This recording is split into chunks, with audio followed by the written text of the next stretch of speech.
Mga sintomas ng walang pera. Una, laging tulala.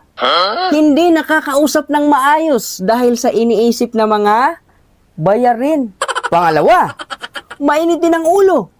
Madaling magalit kahit hindi mo naman inaano. Pangatlo, matamlay ang katawan. Walang energy at laging pagod sa kakaisip ng mga utang. Utang pa more. Pang-apat, masakit ang likod at mga kasu-kasuan. Kaya walang ganang lumabas ng bahay.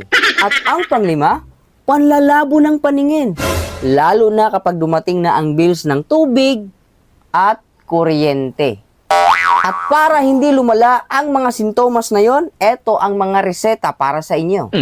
Teranol, Casinilin, Quartasol, Salapigesic at Manicetamol.